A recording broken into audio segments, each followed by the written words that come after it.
반가워요. 이 더위가 도대체 언제나 끝날까요? 8월 14일 정치부회의 시작합니다.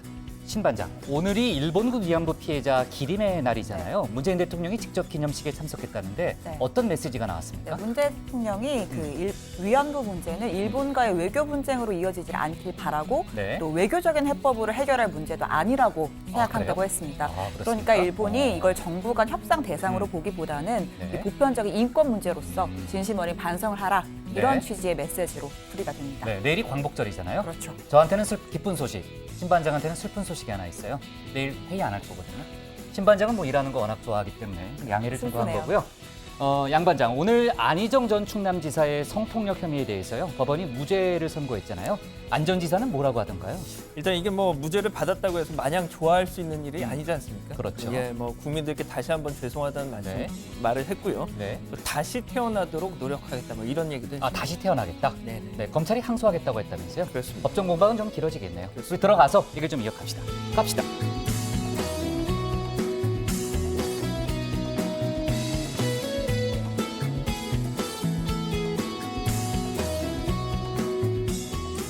네, 반장들 자리에 앉았으면 정치보위를 시작하죠.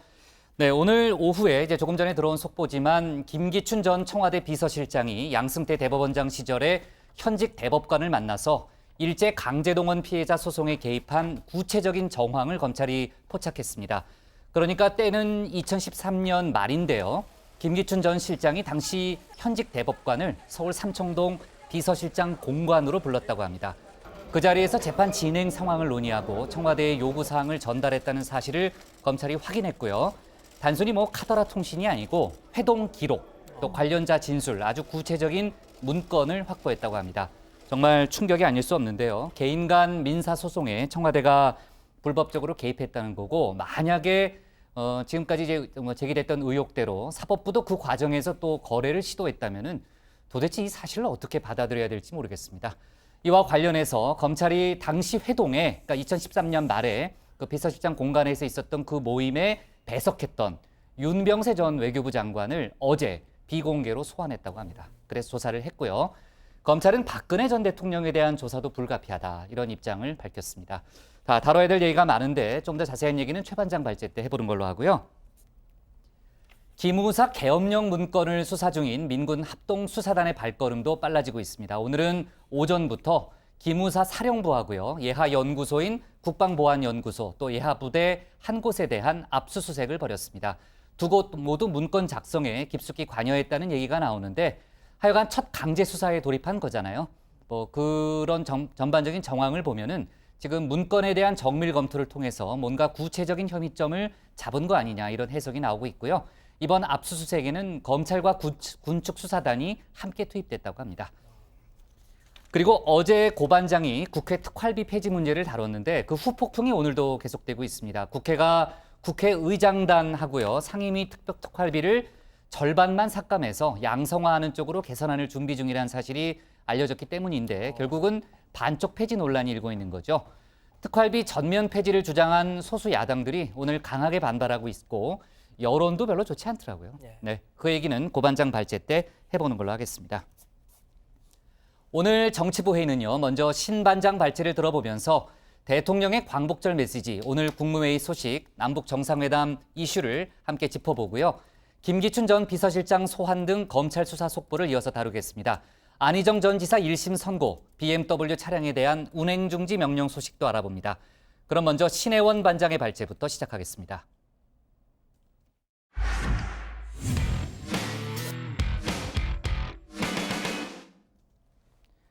광복절을 하루 앞둔 오늘 문재인 대통령이 청와대에서 독립운동가의 후손들과 오찬을 가졌습니다. 또 올해 처음으로 국가기념일로 지정된 일본군 위안부 기립의 날 행사에도 참석했습니다. 그리고 오전에 국무회의에서는 기무사 개혁의 첫 단추를 꿰 국군 지원사령부 안을 의결했고 3차 남북정상회담 준비도 본격적으로 시작한 분위기입니다. 오늘 신 반장 발제에서는 앞서 언급한 청와대발 뉴스를 하나하나 자세히 살펴보겠습니다. 문재인 대통령은 기무사 개혁에 대한 강한 의지를 보여왔습니다. 계엄령 문건 의혹이 불거진 지난 7월 해외 순방 중에 독립수사단을 꾸리란 특별 지시를 내렸고 여름 휴가 중에도 기무사 해편안을 보고받고 또 지시를 내렸습니다. 현재의 기무사를 근본적으로 다시 재편해 과거와 전면적이고 신속한 과거와 역사적으로 단절된 새로운 사령부를 창설하도록 지시하셨습니다. 그리고 오늘 열린 국무회의에선 사실상 기무사 해편의 첫 단추를 꿰 새 군사안보지원사령부 령이 의결됐습니다. 문 대통령은 기무사의 계엄령 실행 준비야말로 국민을 배신하는 행위라고 강조했습니다. 범죄 성립 여부를 떠나 기무사가 결코 해서는 안 될 국민 배신 행위였다고 생각합니다. 앞으로 어떤 이유로든 군사안보지원사령부가 정치적으로 악용되는 일은 없을 것이라는 점을 국민들께 약속드립니다. 문 대통령은 이번 사태를 통해서 군의 정치 개입을 제도적으로 금지하는 방안도 마련했다고 말했습니다. 새 국가안보지원사령부령엔 헌법에 보장된 국민의 기본권 침해 금지 조항이 명문화됐습니다. 저는 지금까지 기무사를 정치적으로 이용한 일이 없고 취임 이후 기무사령관과 단 한 번도 독대하지 않았습니다. 그러나 대통령의 선의에만 맡길 것이 아니라 제도화하는 것이 더욱 중요하다고 생각합니다. 네, 하루 뒤면 제73회 광복절입니다. 청와대는 독립유공자와 그 후손을 청와대로 초청해서 오찬을 대접했는데요. 오늘 자리엔 안중근 의사의 증손자 이토니안 씨도 함께 했는데 이토니안이 아니라 한국명 안도용 씨입니다.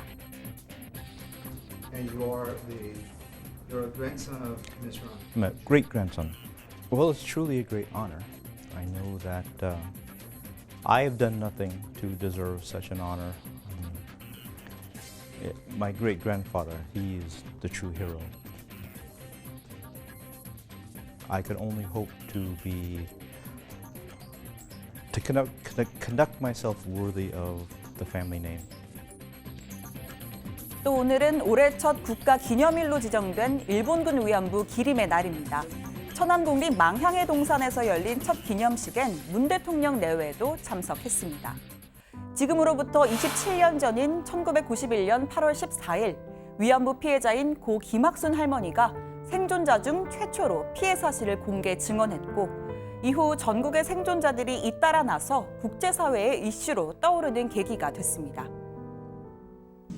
인간신데 위안부로 강제로 끌려갔던 그날쯤 그거도 한이 없어요. 이제 하고 싶은 말을 내가 꼭 하고야 말 거예요. 언제든지 하고야 말 거니까. 제가 무서우니까 안 가려고 반항을 하니까 알뜰로 참여를 하면은 삼성 내 말을 다 들으면 너는 편할 것이고 내 말을 반항하고 내가 안 들으면 너는 이것을 씻은 거야. 근데 그때 결국은 사람한테 참 이 집애가 참 이제 장관을 당하는 그 참혹한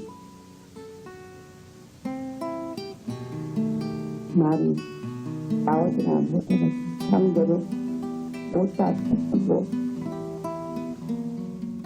현재 생존한 위안부 피해자 할머니는 단 28명에 불과합니다. 오늘 행사에선 그중 한 명인 이용수 할머니의 소감 발표도 있었는데요. 이 소식은 자리에 들어가서 더 자세히 전해드리겠습니다. 자, 마지막으로 정상회담 관련 소식입니다. 남북이 어제 올해 4번째 고위급 회담을 갖고 9월 평양 3차 정상회담에 합의했습니다. 그런데 벌써부터 일각에선 9월 평양 성공적 가능이라는 우려의 목소리가 나오는데요. 이 회담 분위기는 화기애애했지만 북측의 이선건 위원장이 다소 미묘한 발언으로 회담을 마무리했기 때문입니다. 회담과 개별 접촉에서 제기한 문제들이 만약 해결되지 않는다면 또 일종의 어느 모든 문제들이 난항을 겪을 수 있다고 생각합니다. 당초 기대했던 정상회담 날짜를 확정하지 못한 배경엔 남북 경협에 더 속도를 내달란 북한의 요구가 있었음을 짐작케 하는 대목입니다. 하지만 북측이 회담 자체를 깰 가능성은 제로에 가깝습니다. 이미 북한 매체들이 9월 평양 정상회담의 합의 사실을 상세히 보도했기 때문입니다. 말하고 내가 하도 잘 응하니까 질문 먼저 대답하면 됩니다. 9월 안에 진행된다는 거. 날짜도 다 되어 있습니다. 오늘 회담 잘 됐다고 보시나요, 위원장님? 네, 잘 됐습니다. 청와대는 아직까지 날짜는 미정이라면서 초대하는 주인인 북한의 입장을 고려해 날짜를 잡게 될 것이라고 설명했습니다. 곧 정상회담 준비위도 가동할 계획인데요. 자, 그럼 이쯤에서 이 구 정반장의 전매 특허, 이제는 신반장의 업그레이드 버전, 아슬아슬한 예측 시작합니다. 신반장의 아예. 네, 달력을 한번 보면요. 일단 9월 1일부터 10일까지는 아웃입니다. 왜냐? 청와대가 9월 초는 현실적으로 어렵다는 입장을 밝혔기 때문이죠. 그리고 9월 9일은 이 북한의 정권 수립 기념일인 구구절입니다. 18일엔 이 대망의 남북미 정상이 모일지도 모르는 유엔 총회가 예정되어 있죠. 그렇다면 가능성은 11일부터 17일까지 사이인데 러시아의 푸틴 대통령이 심혈을 기울인 동방 경제 포럼이 11일부터 13일까지 또 예정이 되어 있습니다. 문 대통령은 이낙연 총리를 보내기로 했지만 김정은 위원장의 참석은 아직 미정이죠. 만약에 가지 않더라도 괜히 러시아의 빅 이벤트에서 시선을 뺏을 필요가 없으니 이 기간은 피하지 않을까 싶습니다. 또 이번엔 평양에서 열리는 만큼 당일치기가 아닌 1박 2일 가능성이 있죠. 그래서 신반장이 아예 3차 정상회담 9월 14일 또는 15일에 열리지 않을까 한번 걸어보겠습니다. 자, 오늘 청와대 발제는 3차 남북정상회담 성패, 한 달간 물밑 대화에 달렸다로 정리하겠습니다. 네, 오늘 청와대발 뉴스가 많은데요. 신반장이 아슬아슬한 예측을 했으니까 정상회담 뉴스부터 다뤄볼게요. 전에 정반장이 있을 때는 틀리면은 알아서 책임지라고 그랬는데 신반장한테 우리가 그럴 수는 없잖아요. 신반장이 틀리면 제가 같이 책임을 지겠습니다. 망신만 당하면 되는 거죠. 뭐 돈 내고 그러는 건 아니잖아요. 그렇죠? 네.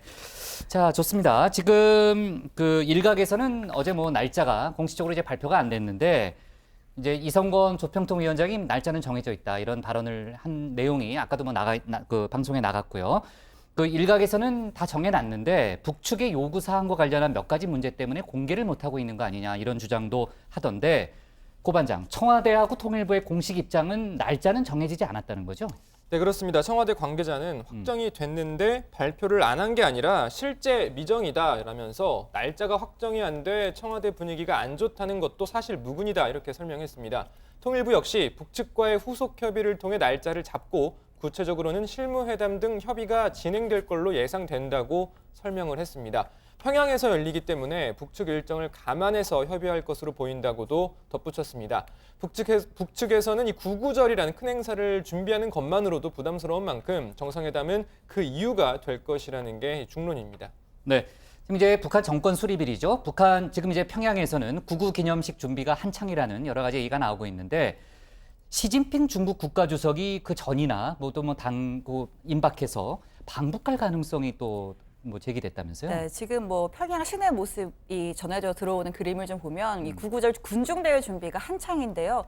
하얀 셔츠에 검정 바지, 교복 차림의 학생들이 커다란 깃대를 들고 또 행진을 연습하는 모습도 포착이 됐습니다. 지난번 정전협정 65주년을 맞아서 호화로운 조명을 연출했던 105층짜리 류경 호텔, 현재 내부시설 공사가 한창이고요. 또 외국인들이 주로 묵는 고려 호텔, 양각도 호텔 등 이 국제 호텔도 새 단장에 바쁜 모습입니다.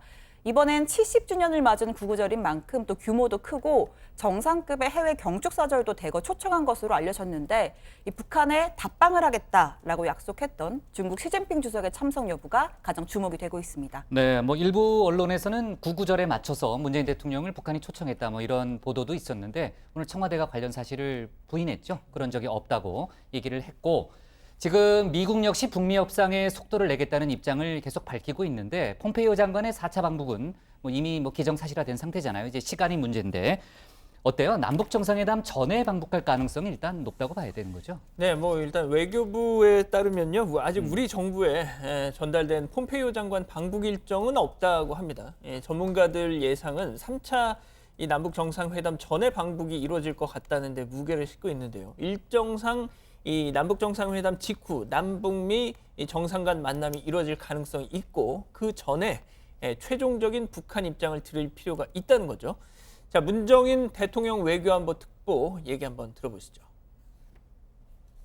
그러나 이제 폼페오가 이제 아마 제가 볼 때는 금년간 평양을 갈 걸로 하는데요. 그 4차 방북을 통해서 폼페오 국무장관이 조금 이제 풀어놔야 되겠죠. 또 우리는 그걸 그 사이드에서 그럼 우리는 계속 측면 지원을 하고 그렇게 알겠습니다. 돌파구를 찾아내야 되겠죠. 자, 만약 방북이 성공적이다. 남북미 정상회담으로 쭉 이어져서 비핵화 그리고 종전 선언 동시에 하는 긍정적인 결과물 나올 수 있고요. 하지만 반대로 방북이 무산된다 또는 빈손 방북이 된다. 상황이 더 꼬일 수 있겠죠. 폼페이오 장관은 한국의 광복절 축하 메시지를 통해서요. 북한의 FFBD, 그러니까 최종적이고 완전하게 검증된 비핵화를 위해서 한미가 긴밀하게 공조할 것이라고 말했습니다. 네, CBID 얘기를 안 했군요. 자, 일단은 어제 이제 남북 고위급 회담에서 3차 남북 정상회담이 뭐 이루어지는 것 자체는 이제 합의를 했잖아요. 3차 정상회담이 성사된 것에 대해서 정치권의 반응을 보니까요. 일단 전체적으로는 다 환영하는 분위기죠. 네, 다만 각 당이 찍고 있는 방점은 조금씩 달랐는데요. 일단 민주당은요. 한반도 비핵화를 진전시키고 북미 관계 정상화에 기여하는 역사적인 방점이 될 것이라면서 또 야당을 향해서 한반도 비핵화와 평화 정착에 반대하는 것이 아니라면 불필요한 색깔 공세를 중단하라라고 요구를 했습니다. 민주평화당 역시 평양에서 정상회담이 열리게 돼 그 의미가 더 크다라고 평가를 했고요. 정의당은 이번 회담을 통해서 올해 안에 종전 선언이 이루어지는 것이 중요하다라고 환영을 했습니다. 반면 자유한국당은 이번 회담의 가장 중요한 의제는 한반도의 완전한 비핵화라면서 비핵화 진전 없는 남북 경협과 종전 선언은 안 된다라고 선을 그었습니다. 바른미래당도 고위급 회담 공동보도문에 북한 비핵화 관련 언급이 없는 점이 아쉽다라는 입장을 냈습니다. 네, 정말 최 반장 말대로 강조점이 다르네요. 그렇습니다. 자, 주제를 좀 바꿔볼게요. 내일 광복절을 맞아서 오늘 청와대에서 독립유공자와 그 후손들을 초청해서 오찬이 진행이 됐습니다. 아까 안중근 의사의 증손자도 참석했다는 소식을 전했는데 톤이 아니었죠. 그 문재인 대통령이 내년에 북한과 공동으로 안중근 의사 유해 발굴 사업을 추진하겠다 이런 입장을 밝혔죠. 네, 그렇습니다. 문재인 대통령은 해방이 되거든 고국으로 반장해달라는 안 의사의 마지막 유언을 지키지 못하고 있다면서 내년 3.1운동과 대한민국 임시정부 수립 100주년을 맞아 정부는 북한과 공동사업으로 안중근 의사의 유해 발굴 사업을 추진할 것이다 이렇게 밝혔습니다. 이 부분 직접 한번 들어보시겠습니다. 이 자리에 안중근 의사의 후손 두 분도 함께하고 계십니다. 그러나 우리는 여태까지 안 의사의 유해조차 찾지 못했습니다. 김구 선생이 효창공원에 마련한 가묘는 여전히 비어 있습니다. 내년 3.1운동과 대한민국 임시정부 수립 100주년을 맞아 정부는 북한과 공동사업으로 안중근 의사의 유해 발굴 사업을 추진할 것입니다. 네, 문재인 대통령은 또 보훈이야말로 강한 국가를 만드는 뿌리라면서 경제적 지원을 확대하는 게 제대로 된 보훈의 시작이다. 약속대로 애국지사에게 드리는 특별 예우금을 50% 인상했다라고도 했습니다. 그리고 여성운동가 202명을 새로 발굴했다는 소식도 전했는데요. 이 부분 또 이어서 들어보시죠.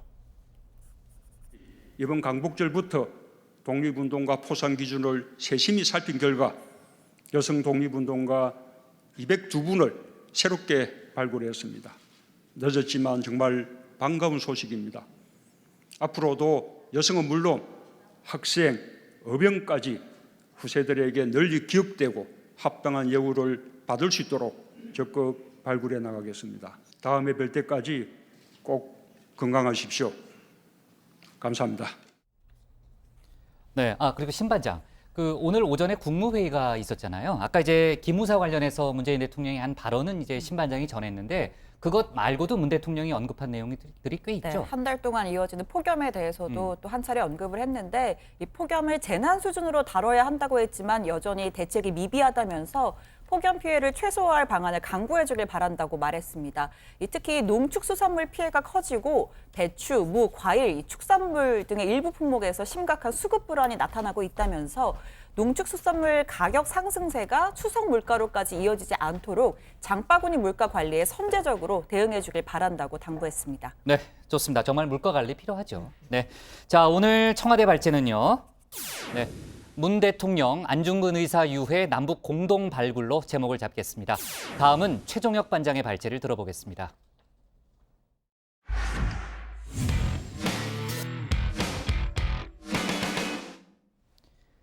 양승태 대법원장 시절 재판거래 의혹을 받고 있는 김기춘 전 청와대 비서실장이 오늘 피의자 신분으로 검찰에 출석했습니다.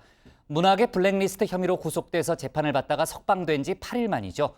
검찰은 재판 거래가 청와대 차원에서 이뤄진 점을 포착하고 김 전 실장에 이어서 박근혜 전 대통령으로 수사를 확대해 나갈 걸로 보입니다. 오늘 최반장 발제에서는 김기춘 전 실장의 소환 소식과 재판 거래 의혹 수사 속보를 자세히 짚어보겠습니다. 석방돼 검찰에 다시 소환되셨는데 심경 어떠신가요? 강제징용 재판 지연 관련해서 사법부와 교감한 적 있습니까? 강제징용 피해자들에게 하실 말씀 없으신가요? 네, 오늘 김기춘 전 비서실장은 애초부터 취재진의 질문에 답할 생각이 없었던 것으로 보입니다. 통상의 피의자들과는 출석 장면부터가 달랐기 때문인데요. 최근 재판거래 의혹 피의자로 출석한 현직 부장판사들과 한번 비교를 해보겠습니다. 자, 보시는 것처럼 김민수, 정다주 부장판사 둘 다 모두 검찰청사 입구에 내려 걸어와 포토라인에 섰습니다. 이어서 취재진의 질문에 답을 했는데요. 주요 피의자들의 출석 장면은 대부분 이러합니다. 자, 오늘도 이 동선대로 포토라인을 준비했습니다. 석방 당시 아수라장이 된 구치소를 의식한 듯 이례적으로 검찰 직원들이 대거 동원이 됐습니다. 또 만일의 사태를 대비해 경찰도 경계를 강화했고 체증 카메라도 이렇게 준비를 해놨습니다. 자, 그런데 김기춘 전 실장은 예상을 빗나갔습니다. 타고 온 차량이 포토라인을 훌쩍 지나 청사 출입문 바로 앞에 정차를 합니다. 이렇게 차에서 내린 뒤 약 10걸음 만에 안으로 들어가 버려서 카메라에서 곧바로 사라집니다. 그리고 아무런 대답도 내놓지 않게 되는 겁니다. 자, 검찰은 일제 강제징용 피해자들이 전범 기업을 상대로 낸 손해배상 소송과 법관의 해외 파견을 놓고 거래가 있었던 것으로 보고 있습니다. 자, 표면적으로는 사법부와 외교부의 거래지만 검찰이 김 전 실장을 부른 건 그 뒤에 바로 청와대가 있는 것으로 파악했기 때문인데요. 검찰은 외교부 압수수색을 통해 임종원 전 행정처 차장과 주철기 전 청와대 외교안보수석이 관련 논의를 한 사실을 파악을 했고요. 그리고 청와대의 구체적인 지시가 담긴 문건도 확보를 했습니다. 즉, 법원행정처가 강제징용 소송 경과 등을 설명하면서 청탁을 하고 청와대는 외교안보 수석실을 통해 외교부에서 해외 법관 파견을 실행하도록 했다는 겁니다. 마치 청와대 정무수석실이 작성을 주도하고 교육문화수석실을 거쳐 문체부가 실행을 하도록 한 문학의 블랙리스트와 유사한 방식인 건데요. 결국 검찰은 블랙리스트와 마찬가지로 재판거래 의혹의 정점에도 바로 김기춘 전 비서실장이 있는 것으로 판단하고 있습니다. 자, 이쯤 되자 김기춘 전 실장 그리고 양승태 전 대법원장과의 관계도 주목이 됩니다. 1939년생 김기춘 그리고 1948년생 양승태 모두 경남고와 서울대 법대 선후배사입니다.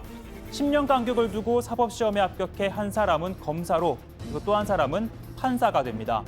자, 이때 두 사람을 하나로 이어주는 건 1975년 국교회 간첩단 학원 침투 사건입니다. 김기춘 당시 중앙정보부 대공수사국장은 일본에서 유학 온 동포 학생들이 북한의 지령을 받아 국내 대학에 침투해 대남 공작을 벌였다라는 수사 결과를 직접 발표했습니다.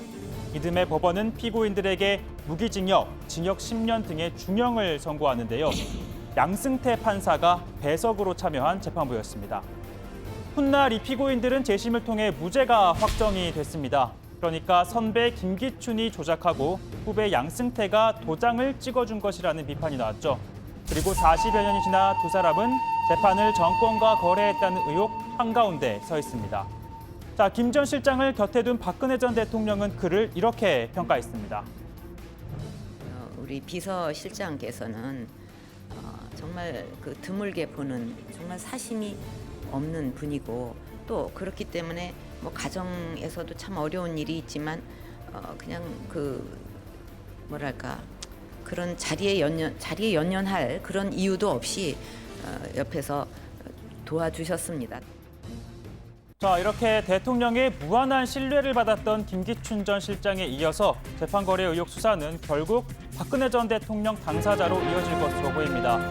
대통령과 대법원장과의 독대 당시 작성된 문건에서는 사법부가 대통령의 국정 운영을 뒷받침하기 위해 최대한 노력했다라는 내용이 담겼던 만큼 박근혜 청와대와 양승태 사법부의 유착에 대한 수사 불가피해 보입니다. 자, 검찰은 2013년 12월 내려진 통상임금 판결도 함께 들여다보고 있습니다. 당시 대법원은 정기 상여금이 통상임금에 해당한다면서도 소급 적용은 되지 않아 받지 못한 임금은 청구할 수 없다라는 판결을 내렸습니다. 자, 그런데 같은 해 5월 박근혜 전 대통령은 미국에서 데니얼 에커슨 GM 회장을 만나 이렇게 얘기를 합니다. GM 회장님께서 그 북한 문제 때문에 철수할 수도 있다 하는 그런 그 소문이 있었는데 이 자리에 오신 거 보니까 철수하시는 게 아니라 더 투자를 확대하러 오신 거라고 생각해도 되겠죠? Depends on a few things.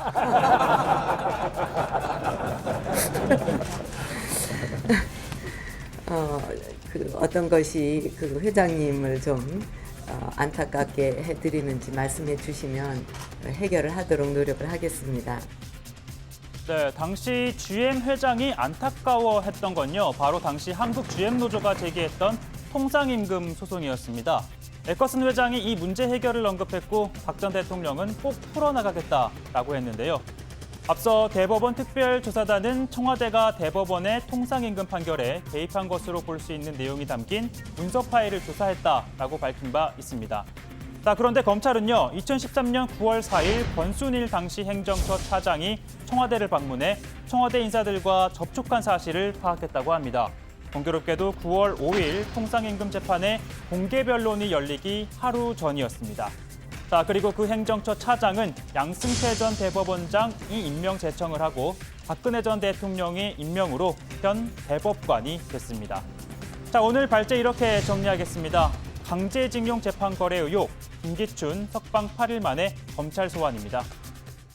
네, 검찰이 오늘 강제징용 재판 거래 의혹 관련해서요. 김기춘 전 비서실장을 불러서 조사하고 있습니다. 김 전 실장이 지난번에 한번 안 나왔고요. 이번에는 이제 뭐 불응하지 않고 나왔고요.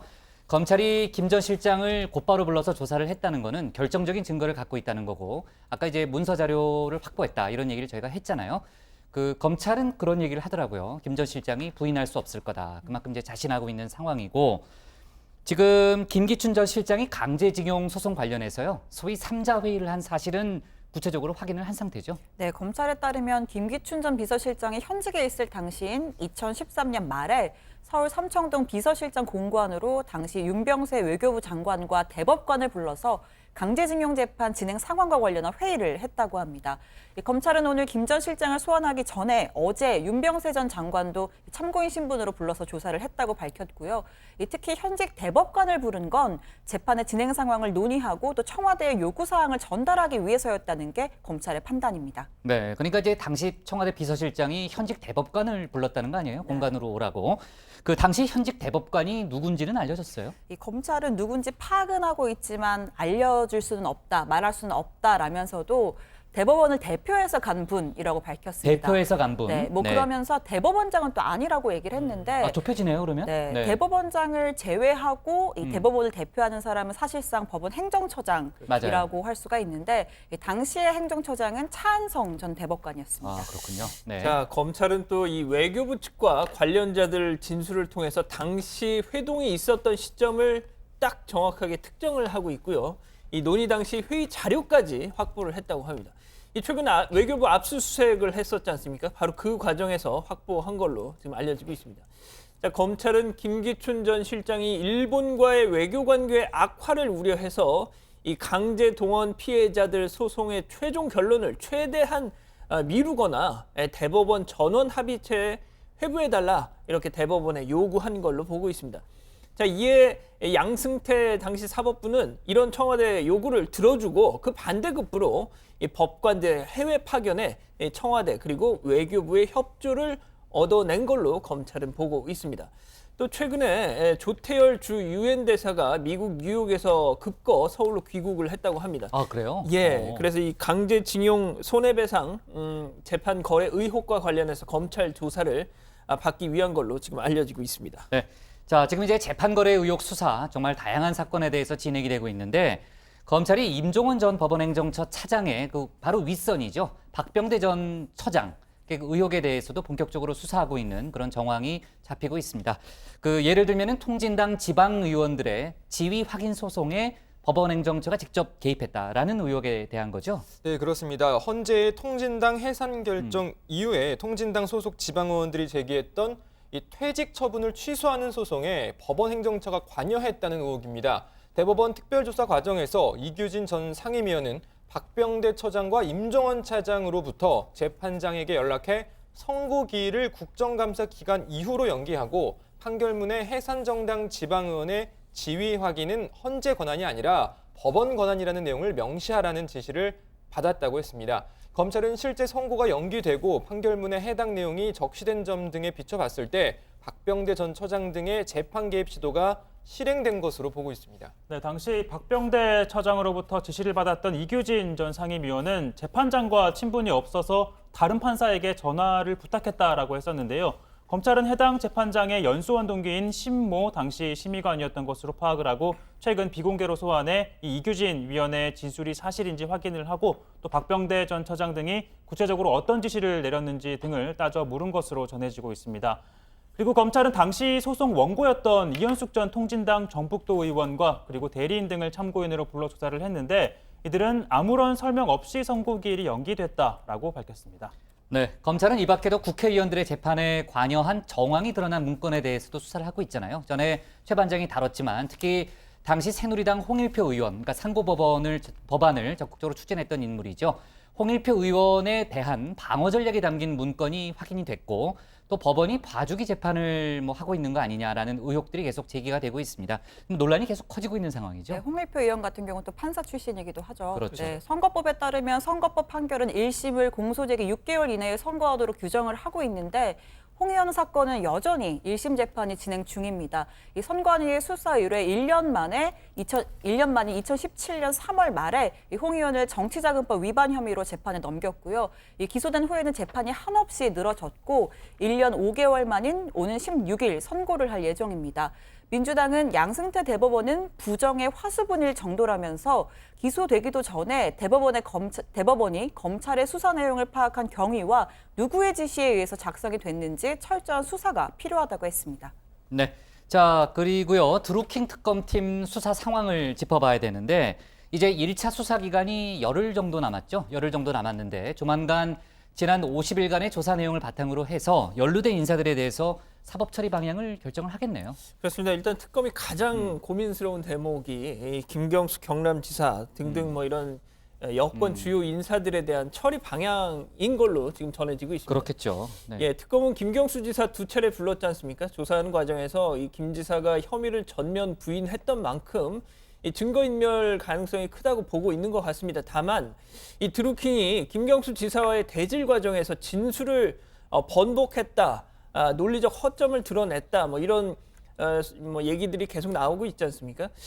심지어 그 이해찬 의원이 최근 김경수 지사를 만나서 얘기를 들어봤더니 김경수 지사 횡설수설하더라, 그런 얘기도 했는데요. 아무튼 이렇게 김경수 지사에 대한 영장 청구 여부에 대해서는 신중을 기하고 있는 걸로 보입니다.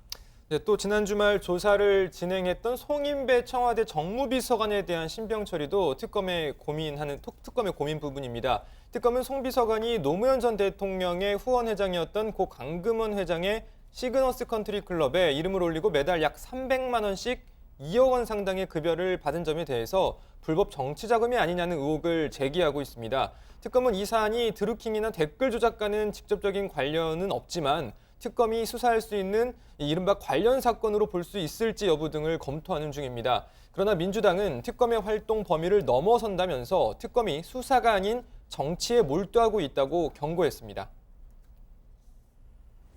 송 비서관이 재직했던 민간 기업은 드루킹 사건과 전혀 관련이 없는 곳입니다. 그렇다면 특검이 수사할 범위도 조사할 대상도 아닙니다. 송 비서관 조사에서 혐의점을 발견하지 못하자 별건 수사를 통해 압박을 가하고 정치적 갈등을 키우려는 의도로밖에 볼 수 없습니다.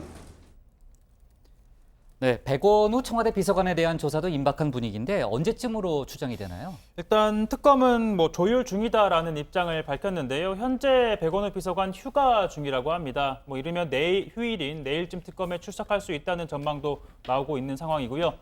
일단 야권에서는 수사기간을 연장해야 한다는 목소리가 커지고 있는데 자유한국당은 촉박한 기간을 빌미로 특검 조사를 피할 틈조차 만들지 않기 위해서 법으로 보장하고 있는 특검 기간을 연장해 치밀한 수사를 펼쳐야 할 것이라고 강조했습니다. 또 김성태 원내대표는 오는 16일 청와대 오찬에서 문재인 대통령에게 특검 연장을 건의하겠다라는 뜻을 내비치기도 했고요.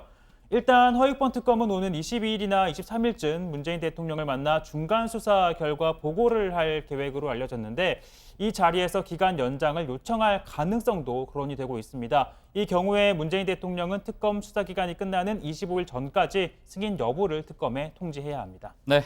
김기춘 전 비서실장에 대한 조사가 오늘 이제 계속 진행 중인데 그 조사가 끝나면은 박근혜 전 대통령에 대한 조사로 바로 이어지게 되겠죠. 근데 뭐 재판에 안 나온 지가 워낙 오래됐기 때문에 수사에는 응할지 모르겠어요. 네, 그 상황은 저희가 내일 회의가 없으니까 모레 다시 한번 최 반장이 자세히 좀 발제해 주기 바라고요. 자, 오늘 기사는요. 재판거래 의혹으로 잡겠습니다. 김기춘, 대법관 윤병세와 강제징용 소송 논의로 하겠습니다. 다음은 양원보 반장의 발제를 들어보겠습니다.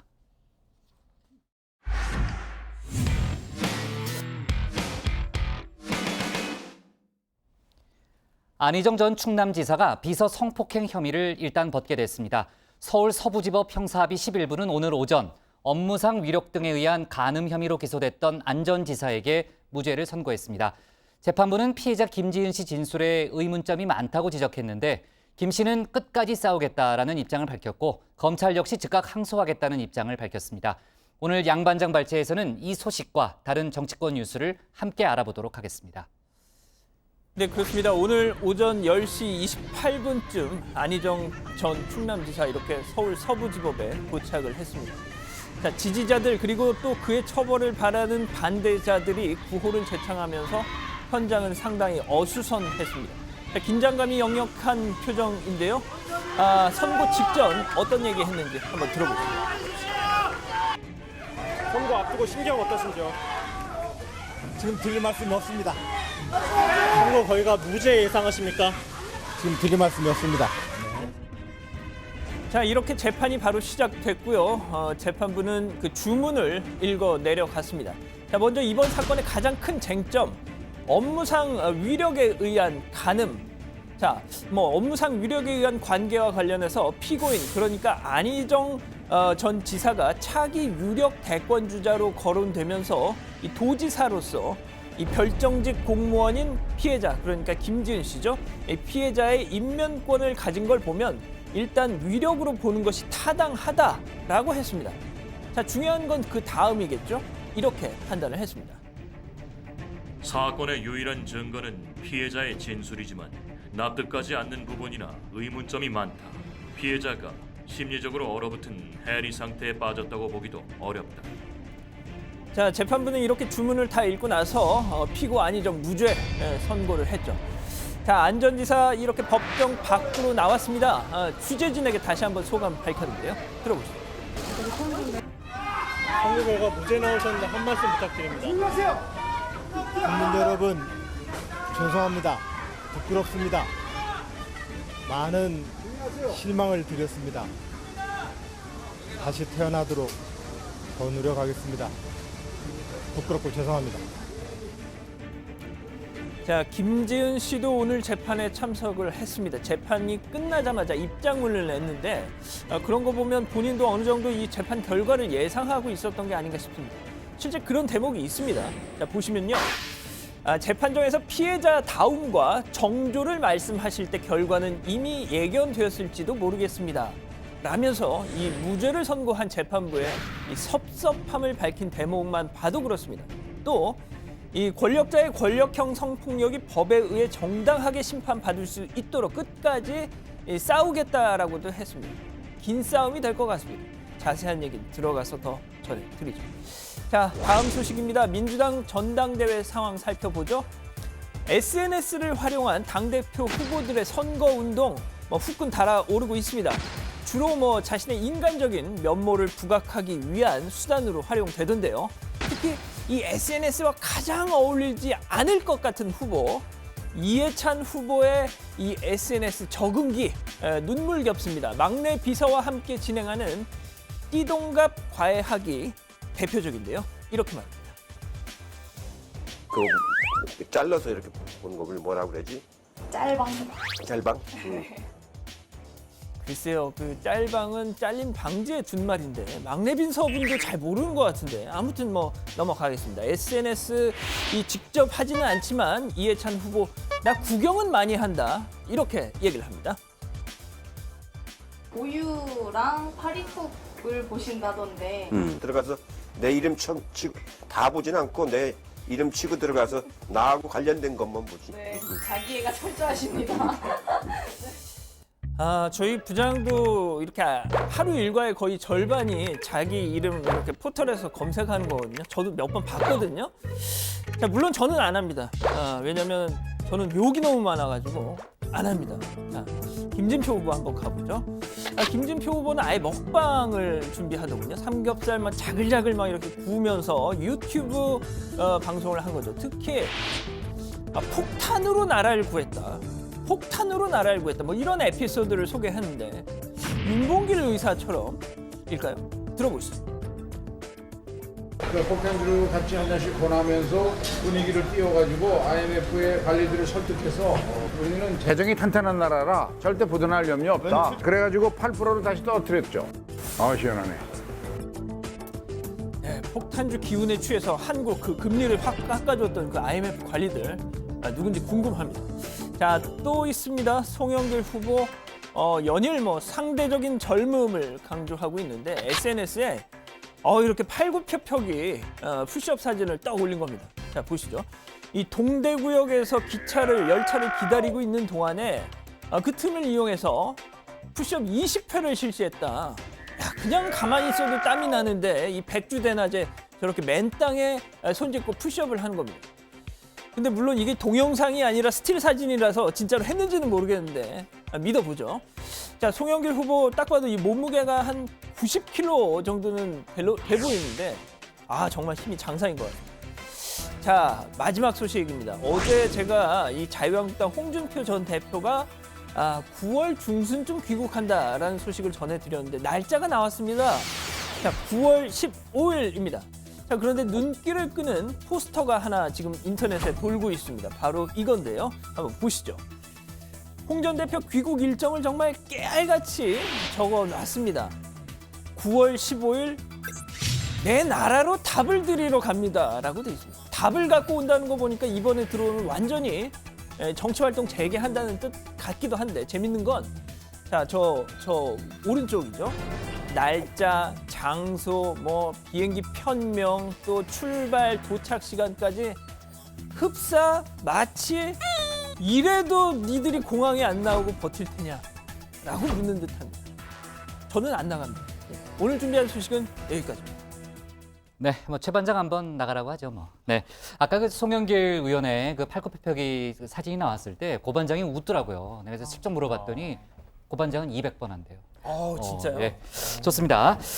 오늘 법원의 무죄 판단 이걸 좀 찬찬히 다시 한번 분석을 해보도록 하겠습니다. 자, 정리를 하자면은 그 핵심은 이제 안희정 전 충남지사가 그 위력을 행사했는가라는 점이고요. 또 김지은 씨의 성적 자기결정권이 침해됐는지 이제 그 부분이 이제 쟁점이었습니다. 자, 재판부는 이제 두 가지 부분에 대해서 전부 인정을 하지 않은 거죠. 그러니까 위력이 없었다고 본 거죠? 네, 그렇습니다. 핵심은 안 전 지사가 위력을 행사했는지 김 씨의 성적 자기결정권이 침해당했는지 여부였습니다. 재판부는 김 씨의 당시 심리 상태가 어땠는지를 떠나서 적어도 피고인이 어떤 위력을 행사했다거나 피해자가 제압당할 만한 사정이 없다고 판단한 겁니다. 예를 들어서 안 전 지사 측은 문제가 된 시점을 전후해서 김지은 씨가 안 전 지사에게 지속적으로 존경심을 드러냈던 점, 안 전 지사야 상사니까 그렇다 쳐도 그럴 필요가 없었던 제3자들과의 관계에서도 정서적 동요가 없었다는 점을 계속 강조했었거든요. 이런 점을 보고 재판부가 그렇게 판단했다는 겁니다. 네, 오늘 1심 판결 이후에 검찰이 이제 항소 뜻을 바로 밝혔습니다. 그러니까 뭐 항소심에서 계속해서 공방이 이어질 텐데 검찰은 피해자가 피고인 요구에 대해서 거부 의사를 표시했고 피해 사실을 주변에 여러 사람에게 호소했다라는 점을 다시 한번 강조를 했죠. 자, 그런데 이제 재판부 판결 중에요. 이런 대목이 나옵니다. 우리 성폭력 범죄 처벌 체계 하에서는 안 전 지사의 행위가 처벌의 대상이 될 수 없다. 이런 대목이 나오는데 그렇다면 뭔가 법 체계가 제대로 갖춰지지 않아서 또는 불비, 뭐 제대로라기보다는 그 불비함으로써 이런 판결을 내릴 수밖에 없다 이런 뜻인가요? 네, 개념 자체가 좀 복잡한데요. 제가 좀 설명해 드리려고 공부를 좀 하고 왔습니다. 이 명시적으로 성관계를 거절을 해야지 뭐 성폭력이 성립한다는 게 이 노 민즈 노이라는 개념입니다. 반대로 이 적극적인 동의가 없는데 성행위를 가졌다면 성폭력으로 처벌할 수 있다는 게 예스 민즈 예스의 개념인데요. 민즈 뭐예요? 민즈라는 게 의미한다라는 의미겠죠. 민즈. 네. 다른 단어인 줄 나요. 알았어요. 네. 이게 우리나라 법으로는 명시적으로 좀 이렇게 규정이 되어 있지 않지만 이게 우리나라가 채택하고 있는 개념이 노 민즈 노라는 게 노 민즈 노라는 개념이 더 가깝고요.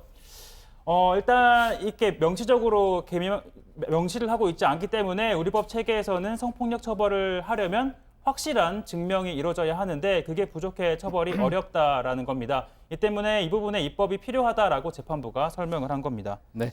자, 지금 이제 법 쪽의 일각에서는요, 최근 판결 추세와 좀 거리가 있는 뭐 그런 판결이다 이런 지적도 있다면서요? 네, 뭐 재판부가 위력의 개념을 좀 좁게 해석한 거 아니냐라는 주장이 일각에서 나오고 있는 건데요.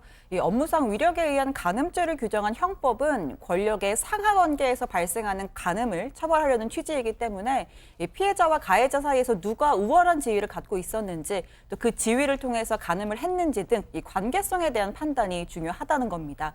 일반 여성들은 권력관계 속에서 피해를 당하는 경우가 많은데 응당 저항해야 한다라는 고정관념에서 탈피하지 못한 판결이라는 주장이 일각에서 나오고 있습니다. 네, 오늘 판결에 대해서요, 여성단체들의 반발이 아주 뭐 커 보이더라고요. 그러니까 특히 요즘 워마드 수사라든지 홍대 몰카 재판 수사 때문에 상당히 민감한 그런 상황이잖아요. 네, 그렇습니다. 뭐 이 안희정 지사 사건 대책위원회가 있거든요. 이 대책위원회가 재판이 끝나고 곧바로 법원 앞에서 기자회견을 했습니다. 자, 이번 판결은 성폭력을 인지하고 사회에 알리기까지 수백 번 고민하기를 반복할 피해자들에게 침묵을 강요하게 될 것이다. 이렇게 주장을 한 것이죠. 특히 오늘 판결이 그 피해자의 진술 신빙성을 부정을 하고 여전히 이 업무상 위력에 대한 판단을 엄격하고 좁게 해석했다라면서 23년 전 우리나라 최초의 이 성희롱 판결이 있었던 1994년보다 더 후퇴했다 이런 비판을 한 겁니다. 네, 신반장 김지은 씨가 판결 직후에 입장문을 냈잖아요. 정확히 어떤 내용입니까? 제가 한번 쭉 내용을 그대로 전달을 해드리면요. 네. 이런 내용이 담겨 있습니다.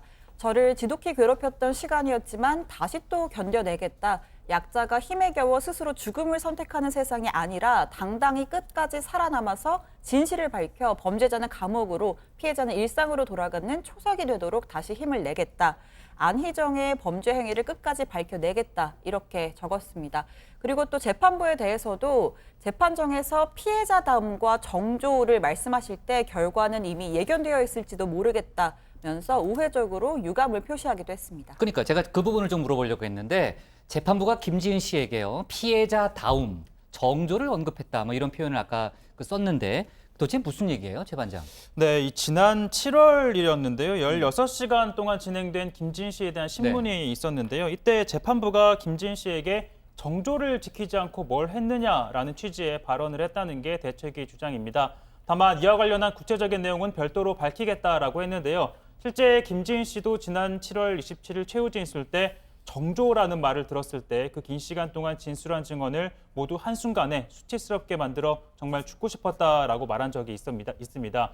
뭔가 그때부터 재판에 대한 기대를 접었다라는 얘기도 있더라고요.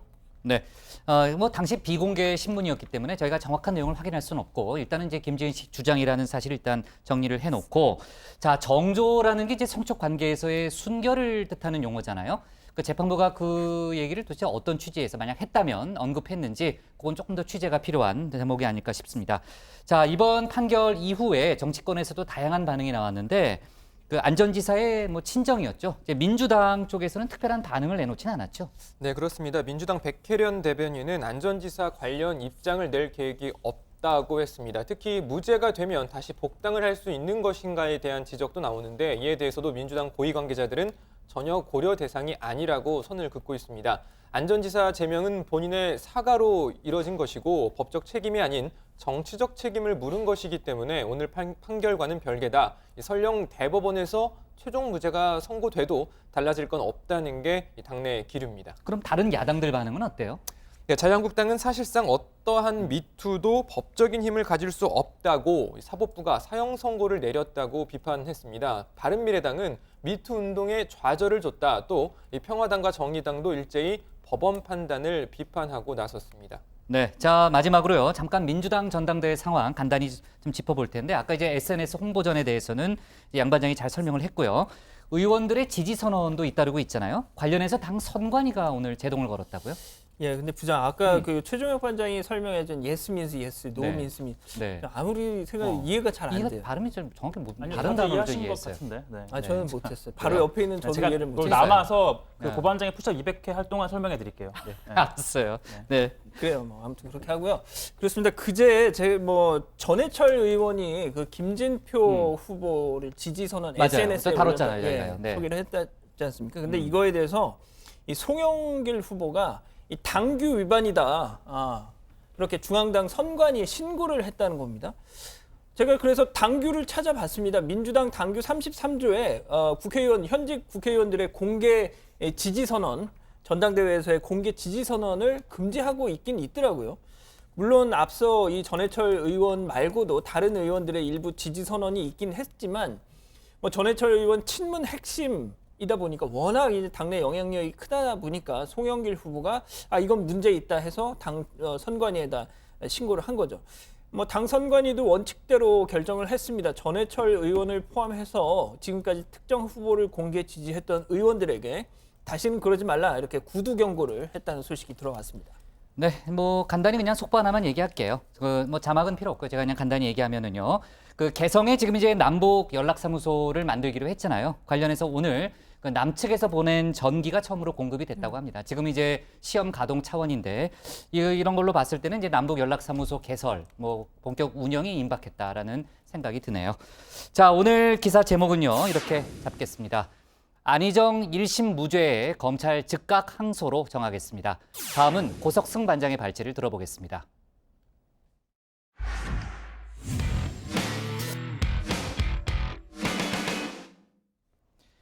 오늘 정부가 BMW 차량 운행 정지 조치를 시행하겠다고 밝혔습니다. 리콜 대상 차량 10만여 대 중 아직 안전 진단을 받지 않은 2만여 대 차량이 그 대상입니다. 정부는 최대한 빠른 시일 내에 진단을 완료하겠다는 계획이지만 진단이 끝나도 불씨는 여전히 남아있죠. 화재가 발생한 BMW 차량 중 상당수는 리콜 대상이 아니었기 때문입니다. 오늘 고반장 발제에서는 관련 내용을 자세히 짚어보겠습니다.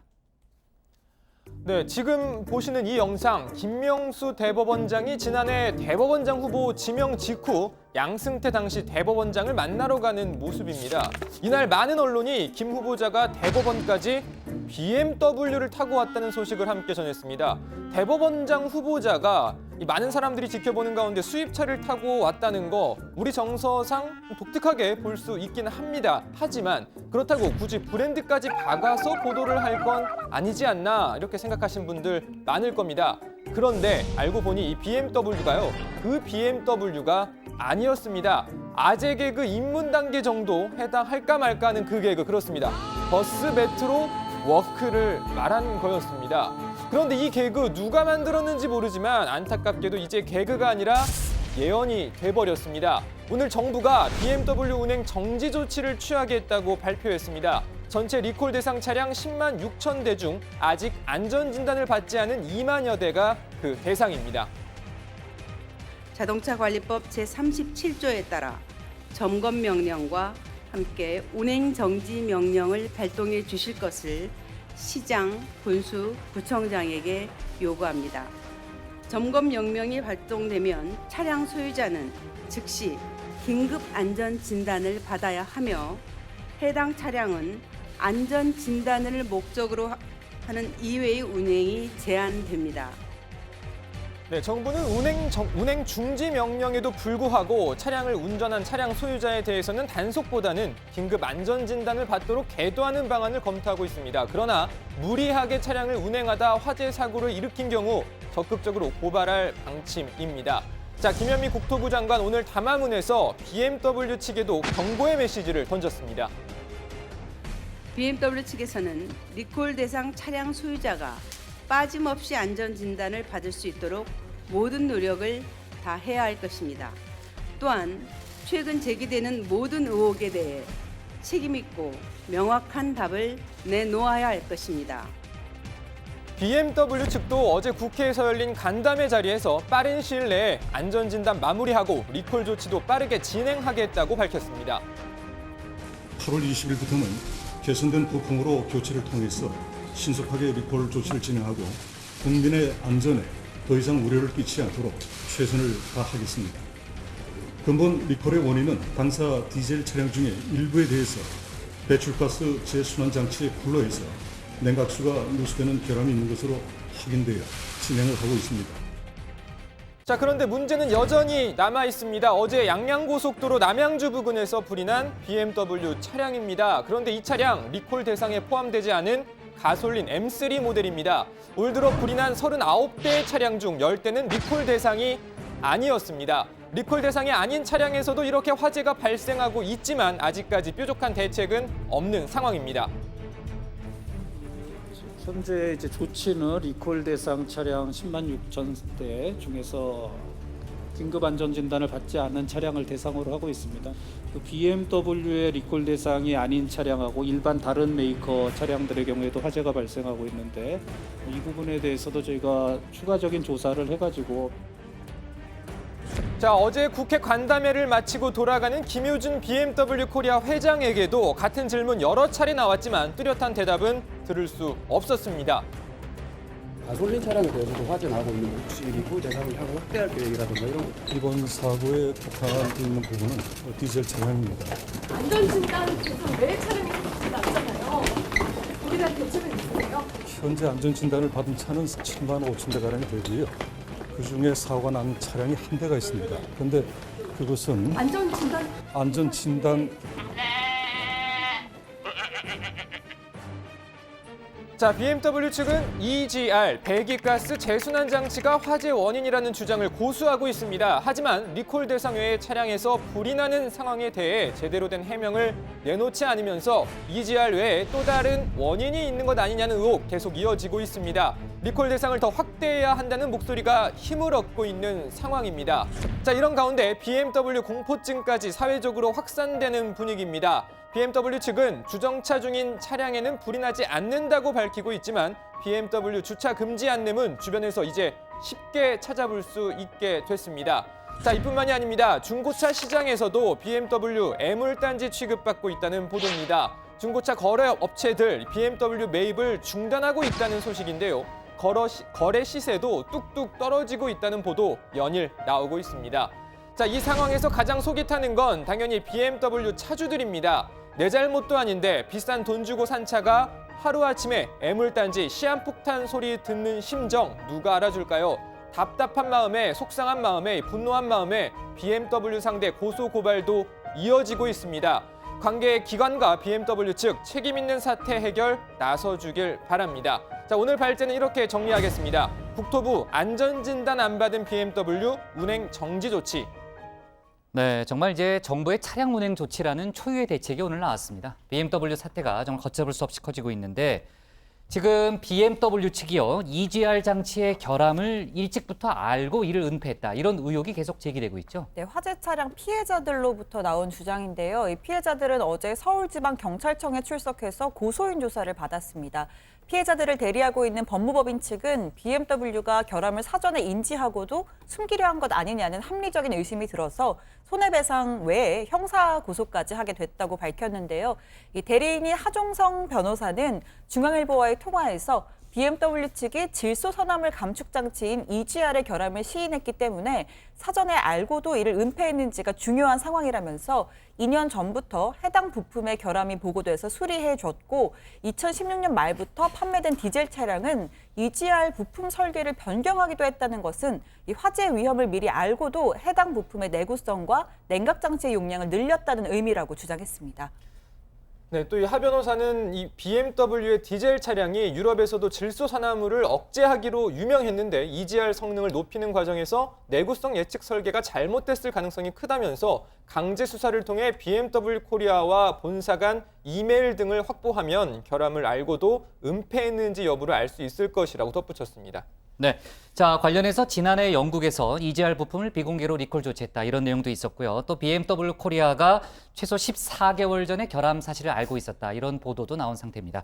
자, 관련해서는 뭐 다음에 또 얘기할 기회가 있을 것 같고요. 정치권 소식을 좀 짚어보면은 어제 이제 국회 특활비 폐지 소식을 다뤘었는데 꼼수다, 뭐 쇼다 이런 얘기가 벌써부터 나오네요.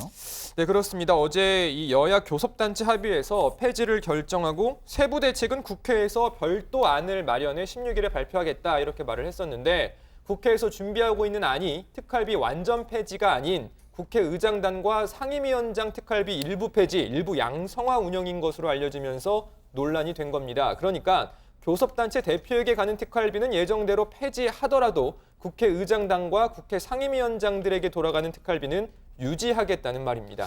네, 여기에다가 이 특활비를 폐지하는 대신 업무 추진비를 그만큼 증액을 해서 사용하는 안까지 검토되는 것으로 알려지면서 이 비판 여론은 다시 커지고 있는 상황인데요.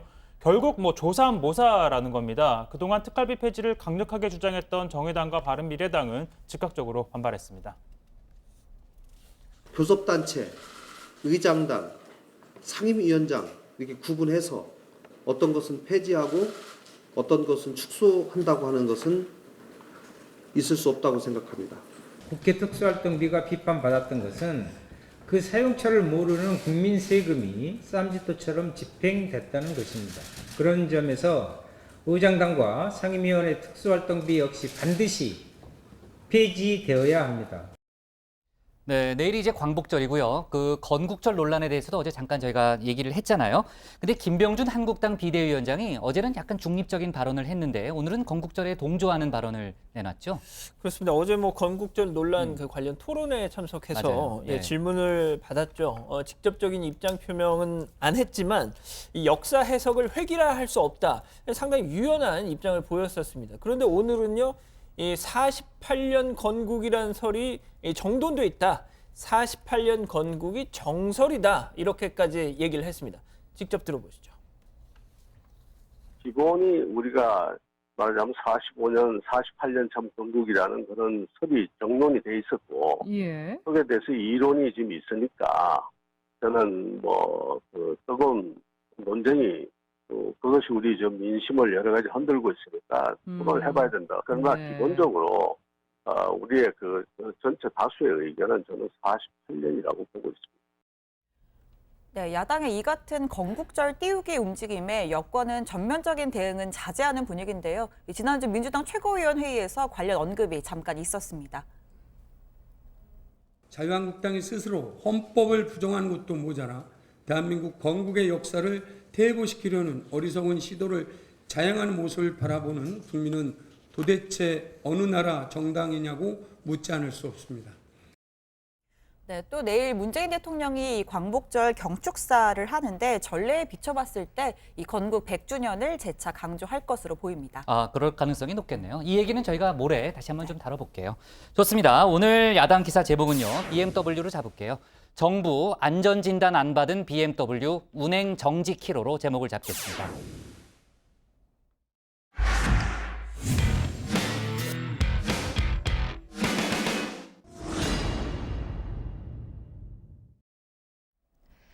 안녕하세요. 톡 쏘는 정치의 강정입니다. 자, 시작하기 전에 먼저 이번에 휴가 다녀오신 부장님께 질문 하나 드리겠습니다. 부장님, 휴가 어디 갔다 오셨다고 하셨죠? 휴가요? 몽골 갔다 왔어요. 저보고 하도 말부장이라고 그래가지고 말이 어떻게 생겼나 좀 보러 갔다 왔어요. 네, 좋은 곳 갔다 오셨네요. 그럼 네. 출국할 때 면세점 구경도 하신 거죠? 면세점 구경을 했어요. 근데 저는 안 샀고 와이프 뭐 화장품 그리고 애들 뭐 초콜릿하고 장난감하고 이렇게 결합된 거 있거든요. 그런 거 좀 샀어요. 네. 그럼 사서 여행 내내 부장님이 들고 다니셨겠네요? 당연하죠. 그럼 뭐 당연히 남자랑 아니고 당연히 제가 드는 거 아니에요? 역시 뭐 가정에 역사가십니다. 충실해야죠. 네. 그렇습니다. 가장 중요한 질문인데요. 저희 선물 사오셨죠? 글쎄 뭐 저희라고 그러니까 좀 그런데 일단 초콜릿을 사왔는데 강지영 씨 거는 좀 안 남았을 것 같은데. 없다고요? 제가 이제 그 몽골 보드카 한 병을 사온 게 있는데 그거 조금 줄게요. 나중에요. 조금이요? 네. 네, 감사합니다. 부장님. 역시 팀원 생각해 주시는 부장은 복부장밖에 없습니다. 자, 방금 복부장도 말씀하셨지만 출국할 때 면세점에서 물품을 구입하고 여행할 때 계속 갖고 다녔다라고 말을 했습니다. 바로 이런 불편함 때문에 오래전부터 입국장에 면세점을 설치하자는 논의가 계속 있었지만 번번이 무산됐습니다. 그런데 바로 어제 문재인 대통령이 입국장 면세점 도입 방안을 검토하라고 지시하면서 다시 이 얘기가 논의되기 시작했습니다. 지금 우리는 해외여행 3천만 명 시대를 눈앞에 두고 있습니다. 작년 한 해 이미 2,600만 명을 넘었습니다. 그런데 입국장 면세점이 없기 때문에 우리 여행객들은 시내나 공항 면세점에서 구입한 상품을 여행 기간 내내 휴대해야 하는 불편을 겪고 있습니다. 반면 김성태 자유한국당 원내대표는 대통령의 품격을 느낄 수 없다고 비판했습니다. 입국장 면세점도 좋지만 그것이 그렇게 당장 시급하게 바로잡아야 할 일인지 경제나 국민생활과 직결된 최저임금 노동시간 단축, 국민연금도 좀 말씀해 주시고 무엇보다 국가의 신뢰와 안보에 크나큰 영향을 줄 수밖에 없는 북한산 석탄 문제부터 먼저 대처해 주시기 바랍니다. 사실 입국장 면세점 도입은 벌써 10년이 넘게 논쟁거리였습니다. 국회에서도 무려 6차례나 법안이 발의가 됐는데요. 현재 문재인 대통령 비서실장인 임종석 실장이 의원 시절 2003년, 2005년 관련 법안을 발의했지만 폐기됐습니다. 자, 그렇다면 왜 도입이 계속 무산됐을까요? 당시 기재위 검토 보고서를 보면 외화 유출 억제, 물품 휴대 불편 해소, 국내 공항 경쟁력 제고 등의 긍정적인 점도 있지만 밀수 우려, 우범 여행자 검색 감시 활동의 어려움, 공항 혼잡 등의 부정적인 점들이 지적된 겁니다. 이 때문에 관세청, 경찰 등 관련 부처들이 난색을 표했다고 합니다. 문제는 그 조세라고 하는 게 이제 형평의 문제가 따르는 것인데 좀 경제적인 여유가 있는 여행객들에게 수혜가 돌아가는 것이다. 또 이거 외에도 그 공항의 보안상의 문제가 있습니다. 특히 입국장에서는 그 사실 그 밀입국하는 그런 것에 대해서 굉장히 그 보안이 요구되는 부분인데 그런 공간에서 이제 입국장에서는 바로 빠르게 나와야 되는데 거기서 다시 쇼핑이 이루어질 경우에 이제 그런 관세청 업무가 많이 늘어나게 되지요. 반면 관련 법안을 발의했던 바른미래당의 이태규 의원은 이젠 논란의 종지부를 찍을 때라고 말합니다. 자기들이 어떤 그 보완 대비를 해야지 기존에 자기들이 어떤 틀에 맞추어서 이 부분을 국민들이 거기에 적응해라 하는 것은 저는 구시대적 발상이고 대기업 같은 경우도 이제 과거에 이제 입국장 의 면세점이 생기게 되면 아무래도 이제 타격을 받지 않겠습니까? 또 대형 항공사들도 그동안 이제 그 기내 면세점을 통해서 막대한 어떤 그 영업이익을 올려왔는데요. 이제는 이런 어떤 기득권이나 독점적 위치나 이런 부분을 용인해서는 안 되고요. 무려 6번이나 무산됐던 입국장 면세점, 이번엔 과연 도입이 될까요? 김동연 부총리는 오늘 여행객의 불편 해소, 내수 진작, 일자리 문제와 함께 세관 검사나 농산물 검역에 대한 보완점을 잘 만들 수 있는지 검토해 빠른 시일 내에 결론을 내겠다고 말했습니다. 어떤 결론이 날지는 지켜봐야겠습니다.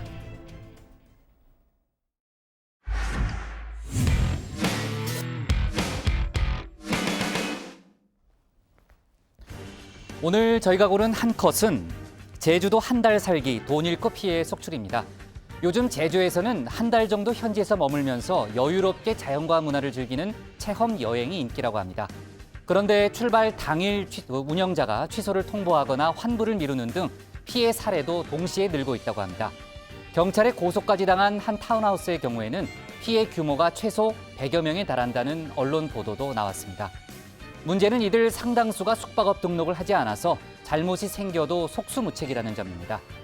제주 한 달 살기는 새로운 여행 트렌드로 자리 잡고 있는 만큼 피해를 막을 그런 대책도 확실히 마련돼야겠습니다.